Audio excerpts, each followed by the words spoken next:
তুই খুব বদমাশ, তোর চেহারা দেখেই বোঝা যায়। কি বলেন স্যার, আমি তো একটা মাসুম বাচ্চা। তুই যদি মাসুম হোস তাহলে মাসুদ কে?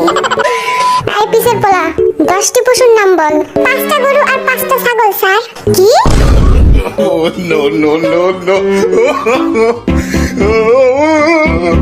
চুপ কর বেয়াদব। জাঙ্কুক বল, সূর্য পশ্চিম দিকে ওঠে না কেন? আমি পরীক্ষায় পাশ করি না বলে। Oh no কি? no no! কারণ আমার মা বলেছে আমি যেদিন পাশ করব সেদিন নাকি সূর্য পশ্চিম দিকে উঠবে। ও খোদা, তুইল্লা লাও আমারে। এইভাবে পড়াশোনা করে জীবনে কি হবি শুনি? সামটাইমস আই এম ভাবিং আমার জীবনের কি হবি। Oh no! আমি ক্যান সি তোর ভবিষ্যৎ গোয়িং অন্ধকারিং। আমাকে আমার মতো পড়তে দাও, আমি পড়াকে নিজের মতো কমিয়ে নিয়েছি। যেটা পড়িনি সেটা না পড়াই থাক। সব পড়তে কষ্ট ভীষণ,